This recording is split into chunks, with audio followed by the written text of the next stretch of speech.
আমাদের দাবি মানতে হবে আমাদের দাবি মানতে হবে আমাদের দাবি মানতে হবে আমাদের অভিযোগসমূহ হলো 8 মাসের সেশন জট। আমরা যখন থেকে আসছি, আসার পর থেকে এখন 8 মাসের সেশন জটে আসি। পরীক্ষার আগের রাতে রুটিন, যেখানে 15 দিন আগে হচ্ছে রুটিন দেওয়ার কথা, সেখানে আমরা হচ্ছে পরীক্ষার আগের রাতে রুটিন পাই না। অপর্যাপ্ত ক্লাসে কোর্স শেষ। একটা কোর্সের 20টা সর্বনিম্ন 20টা ক্লাস নেওয়ার কথা, যেখানে আমাদের হচ্ছে 4টা 5টা 7টা 10টা ক্লাস নেওয়া হয়। অনলাইন ক্লাস কারণবিহীন, যেখানে দুর্যোগ ব্যতীত কোনো প্রকার অনলাইন ক্লাস কাউন্ট হবে না, সেখানে আমাদেরকে অনলাইন ক্লাস নিয়ে হচ্ছে কোর্স শেষ করে দেওয়া হয়।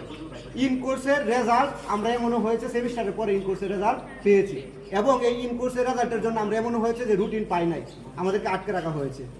একই মিট 2 বার দেওয়ার জন্য আমাদেরকে বলা হচ্ছে, আমরা দিতে চাচ্ছি না। শিক্ষকদের অন্তকুণ্ডলে একই কোর্স 2 শিক্ষক নিয়ে সেমিস্টার দীর্ঘায়িত করা, আমরা মনে করছি এটা প্ল্যানিং। কোনো রুট ম্যাপ নেই। ফলাফল প্রকাশে দীর্ঘসূত্রিতা, যেখানে 8 সপ্তাহের মধ্যে, পরীক্ষার পরবর্তী 8 সপ্তাহের মধ্যে রেজাল্ট দেওয়ার কথা, সেখানে আমরা এমন হয়েছে যে এক সেমিস্টারের রেজাল্ট না পেয়ে আমরা পরবর্তী সেমিস্টার দিয়েছি। সময় মতো ক্লাস না নেওয়া,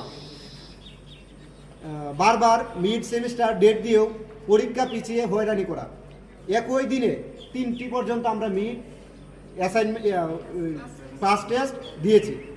দাবি চাইতে গেলে পদত্যাগের ভয় দেখানো, সার্টিফিকেট আটকে দেওয়া এবং মামলার ভয় দেখানো। আমাদের দাবিসমূহ 24 ঘন্টার মধ্যে in course plus routine publish করতে হবে।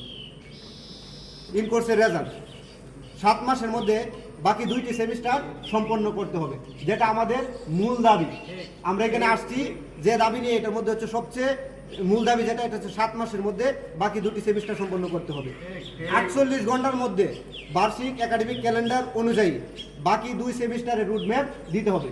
কখন মিড হবে, কখন ক্লাস টেস্ট হবে, কখন প্রেজেন্টেশন হবে, এভরিথিং ইনক্লুডেড থাকতে হবে। পরীক্ষা শেষের 8 সপ্তাহের মধ্যে রেজাল্ট দিতে হবে। প্রয়োজনে গেস্ট টিচার দিয়ে দ্রুততম সময়ে কোর্স শেষ করতে হবে, এটাও আমাদের একটা অন্যতম একটা দাবি।